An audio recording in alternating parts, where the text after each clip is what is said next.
आज का क्या सुनाते हैं प्रश्न, कुछ बात। हाँ बोलो, माइक दो उसको। फुल्ली इस बार सारे प्रश्न चाहे छोटे हों चाहे बड़े हों, अंदर से सारे संशय भ्रम निवारण कर लो। कोई भी एक तुम्हारे अंदर हिच न रह जाए, भाई ये नहीं पूछा वो नहीं, हम भी तुम्हारे पास फुर्सत में आए हैं, तुम भी इतना समय हमारे को देता है, बिजनेस या नौकरी घर छोड़ के, तो कहीं न कहीं से कुछ रह जाए बात तो बार बार खोल खोल के पूछो। पूछने से तुम्हारा निवारण अच्छा हो जाएगा। भगवान माता ने बताया कि सहज समाधि। हाँ, सहज समाधि वही मैं कह रही थी कि एक माता की जो भी आप चला रहे हैं सीडी या कैसेट, इसमें सारा ज्ञान हमारा आ गया। सहज समाधि देखो कितना अच्छा बताया। बोला मैं मेरे की गांठ लगी है, तो ध्यान हमारा उधर जाता है और ये गांठ ज्ञान से खुलेगी, क्योंकि हमको समझ आएगी मैं और मेरा क्या है। ये तो परमात्मा की दी हुई अमानत, हम उसको ख्यानत करते हैं मेरा है, और वास्तव में देखें आंख खोल के या बंद करके जो कुछ हमारे पास दिया हुआ है वो परमात्मा का है, उसमें से हम तो कुछ भी नहीं कर सकते। तो इस तरह से जब हमको ज्ञान पूरा सच्चे गुरु के साथ से मिलता है, ये माता ने बोला कि सच्चा गुरु सहज समाधि सिखाएगा। बाकी दुनिया में लोग कहते हैं समाधि लगाओ, पर मैं मेरे की गांठ लगी रहती है तो बुद्धि बार बार वहां पर जाती है, और जैसे हमको गुरु मिलता तो मैं मेरे की बात हमको समझ में आ जाती, न मैं हूँ न मेरा है, अगर है तो आत्मा ही है। ऐसा ज्ञान मिलने के बाद में मैं मेरे की गांठ खुल गई, और खुलने के बाद में हमारी सहज समाधि लगती है। अब आंख बंद करो या खोलो, एक ही हमारे अंदर थॉट है उत्तम भगवान का, कि जो कुछ हमारे पास दिया हुआ सब भगवान का है, न मैं हूँ न मेरा है। तो इस विचार से हमारे को सहज समाधि लगी। जहाँ बैठोगे वहाँ भगवान में तुम्हारा ख्याल चला जाएगा, क्योंकि अगर मैं समझता हूँ मेरा कुछ है तो हम कहीं भी बैठेंगे तो मैं की तरफ ध्यान जाएगा, मेरे की तरफ ध्यान जाएगा। अब इस बात को गुरु ने समझा दिया। हम लोग पहले जब गुरु से नहीं मिले थे तो सारा दिन मैं मेरे में पड़े रहते थे, बात भी उसकी, निंदा भी उसकी, सारा भी उसकी, सारा दिन गोल चक्कर वहीं घूमता रहता था। अब जब से हमको गुरु मिला तो हम मैं मेरे से बाहर आए। अब लगता है ये सारी बाहरी परमात्मा है, सब भगवान है, सब भगवान है। कभी मन भूले भी तुम्हारा तो फिर बोलो भगवान है, फिर बोलो भगवान है। ऐसे करके तुम्हारे को सहज समाधि लग जाएगी, तुमसे भगवान का नाम कभी भूलेगा नहीं। तो ये सतगुरु जो सच्चा सतगुरु है वो तुमको ये सहज समाधि सिखाता है। तो सहज समाधि मैं मेरे की गांठ खोलने के बाद ही लगेगी, ऑटोमेटिक लगेगी। जो सहज माना तुरंत आप जहाँ बैठेंगे आपको लगाने की आवश्यकता नहीं, पर लग गई।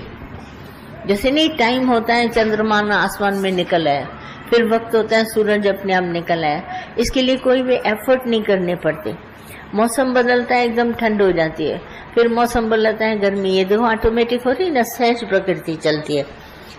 सवेरा हुआ, फिर दोपहर हुई, फिर शाम हुई, फिर रात हुई, ये सहज है। ऐसे ये भी समाधि हमारी ऐसे लग जाती है, सम बुद्धि। जैसे लगता है मैं भी भगवान है तो मेरा भी भगवान है। समाधि का अर्थ है सम बुद्धि। बुद्धि हमारी अलग नहीं होती, ये मेरा ये मैं अलग नहीं होती। क्या होती है सहज समाधि? मैं भी भगवान है और मेरा भी भगवान है, बिल्कुल एक जैसे समतल पर आ जाता है, तो बहुत ही आराम से होता है जीवन व्यतीत। तो इसको कहते हैं सहज समाधि। लगानी नहीं पड़ेगी, लग जाएगी। जैसे चंद्रमा आसमान में आया, दोपहर हो गई, रात हो गई, अपने आप ही। और भगवान जी पल पल के शुक्राने हैं।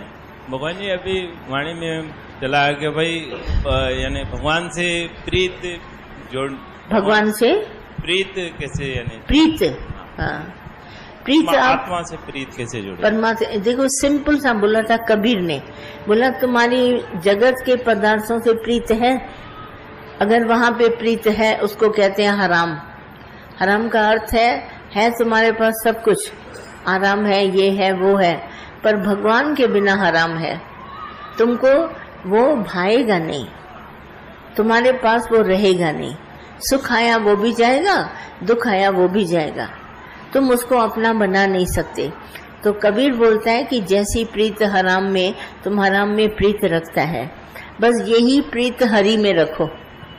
ये आएंगे जाएंगे सुख दुख, और जो भगवान से प्रीत करेगा वो तुम्हारे को आएगा जाएगा नहीं, वो तुम्हारे पास प्यार भगवान का स्थिर रहेगा, वो मौज जो है वो तुम्हारे पास स्थिर रहेगी। तो प्रीत तो जैसे हम वस्तुओं से करते हैं, जगत से करते हैं, अपने शरीर से करते हैं, अपने घर वालों से करते हैं, उसी तरह भगवान से करो। कहते हैं यहाँ से सिर्फ प्रीत हटा के भगवान से करो, भगवान से करो, तुम्हारा वैकुंठ में चले जाओगे, तुम्हारा कोई पल्ला पकड़ने वाला नहीं होगा, कोई तुमको नीचे घसीटने वाला नहीं होगा। अंदर ही अंदर भगवान तू मेरा मैं तेरा, ये प्रीत है। प्रीत का यही सौदा होता है कि हम दोनों एक दूसरे के लिए बने हैं। तो भगवान को कहते हैं भगवान तू मेरा मैं तेरा, ये मेरा प्यार है। तो इसी प्यार को सदैव बढ़ाते रहते हैं। जहाँ भी हमारे से गलती हो या हम कभी किसी बात में गुमराह हो जाएं तो हम भगवान को कहते हैं भगवान तू मेरा मैं तेरा। तो करते करते ऐसे चलते जाते हैं, फिर हमारे को कोई देरी नहीं लगती। और कुछ बोलिए। भगवान लख लख शुक्राने। हाँ भगवान मैं सत्संग भी आता हूँ, गुरु से प्रीति भी है, हाँ। परंतु गृहस्थी और व्यापार से जो बहुत आसक्ति है भगवान, और मैं अपने आप में झुंझला भी जाता हूँ। क्या हो जाता हूँ? झुंझला, अपने ऊपर नाराज भी हो जाता हूँ। नाराज न हो। अगर तुम्हारा गृहस्थ से और व्यापार से प्रीत है और सत्संग में लगातार आते रहते हो, गुरु से भी तुम्हारा प्यार है, तो धीरे धीरे करके तुम बात को अंदर में समझ जाओगे। और ऐसा नहीं है कि हमको व्यापार छोड़ना है या घर गृहस्थ छोड़ना है, हमको दोनों बराबर। ये भी तो घर गृहस्थ भगवान का दिया हुआ है, बिजनेस भी तुमको भगवान का दिया हुआ है। अगर तुम्हारी भगवान से प्रीत है, सत्संग से प्रीत है, तुम आते रहो, दोनों तल बिल्कुल बराबर हो जाएंगे। क्योंकि हमारे पास जो कुछ दिया हुआ है वो भगवान का, हम किसी को कम और ज्यादा क्यों समझे जाने। तो इसको अच्छी तरह से अंदर देखो, कोई भी वस्तु हमसे भिन्न नहीं है, मैं इसको कैसे जुदा करूं, क्योंकि जुड़ी परमात्मा से है। जैसे जड़ चेतन सारे पदार्थ, हम किसी को त्याग नहीं कर सकते, किसी को ग्रहण नहीं कर सकते। जो कुछ हमारे पास है सब भगवान का दिया हुआ है, जुड़ा परमात्मा से है। न किसी से हम नफरत करते हैं, न किसी को निकालते हैं। और ये बात ध्यान रखो, दुनिया में तुम अगर आया है, कोई भी तुम किसी भी कोने में है, तुमको कोई वस्तु रुकावट नहीं है। अगर भगवान से प्यार है तो अपने आप इस राह में चलो। ये जड़ चीजें क्या भगवान के प्यार को रोकेंगी? तुम खुद सोचो। शरीर है, बहुत इसमें दर्द होता है, तुम पड़े हो बिस्तरे पर भगवान को याद कर रहे हो, तो भगवान तुम्हारे पास है ना। तो शरीर रुकावट कभी नहीं, मन रुकावट कभी नहीं, मन झूठा है। ग्रस्त कर कभी रुकावट नहीं, बिजनेस कभी रुकावट नहीं, धन दौलत रुकावट नहीं। भगवान की राह में कोई रुकावट कभी खड़ी हो नहीं सकती। जैसे आप अग्नि का हम आपको मिसाल दें, क्या आग में कोई वस्तु जलती है, कोई नहीं जलती है? आग का धर्म क्या है? अगर आपके संपर्क में कोई भी वस्तु आई तो वो क्या जलेगी? जलेगी ना, क्योंकि आपके संपर्क में आई। आग का स्वभाव है हर वस्तु को अपने में जला लेना। क्या वस्तु आग में जाने के बाद बचेगी? तो ऐसे ही सतगुरु का ये जो ज्ञान है, ये अग्नि है, इसको कहा जाता है ज्ञान अग्नि। तो ज्ञान अग्नि में आप कोई रुकावट नहीं आ सकती। जब आपके अंदर ज्ञान के प्रचलन अग्नि जलती है ना, अज्ञान वाले आपको बहुत समझाने आएंगे, मगर आपकी समझ में उनका अज्ञान नहीं जाएगा। आप पहला नंबर होके गुजरेंगे, बिल्कुल आपके अंदर कोई बात जाएगी नहीं।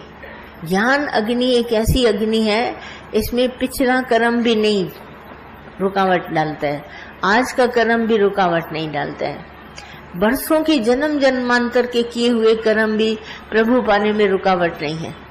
ये सारे ज्ञान अग्नि में जल के भस्म हो जाते हैं।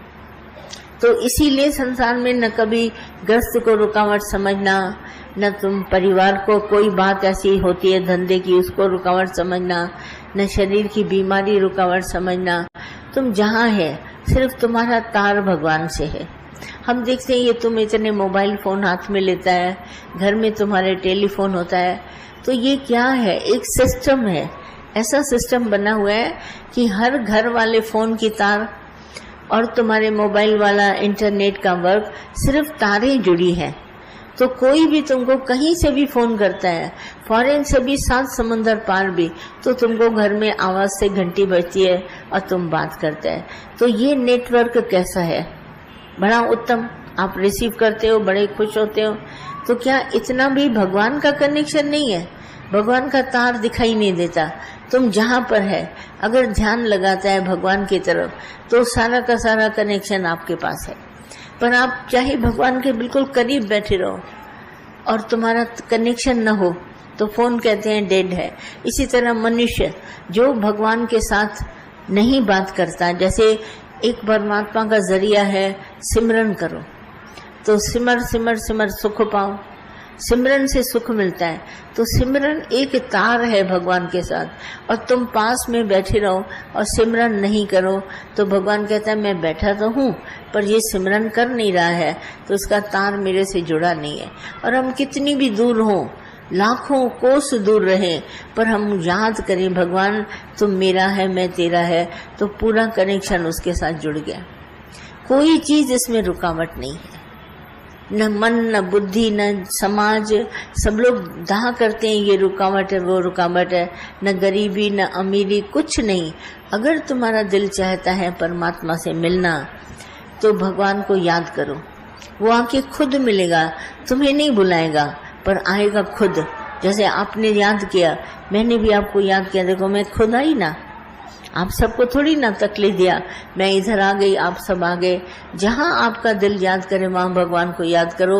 सदा प्रभु पास हैं, निकट में निकट हैं तुम्हारे, तो इसमें कोई रुकावट कभी आ नहीं सकती। ये इतना उत्तम भगवान का नेटवर्क है। तुम याद किया करना, हम आप ही आएंगे। तुमको कुछ नहीं भेजना पड़ेगा, परमात्मा की याद पर तुम आप ही आएगा। इसको अंदर में सिर्फ विचार करके देखो, ये भगवान की याद कितनी उत्तम है। याद है तो मैं देह से भी आबाद हूँ, बैठा हुआ हूँ। अगर इस देह में बैठा हूँ और याद नहीं करता हूँ, तो मेरी देह बर्बाद है। सारे हमारे कर्म, खाना पीना भोगना पशु समान।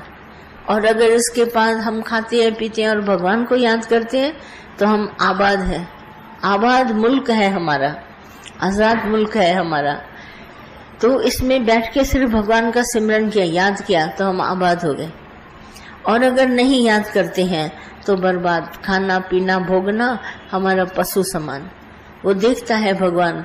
मैंने आपको बताया था कि नामदेव इतना भगवान को याद करता था कि उसका सिमरन हड्डियों में आ जाता था, राम राम की आवाज निकलती थी। तो देखो उसकी मरने के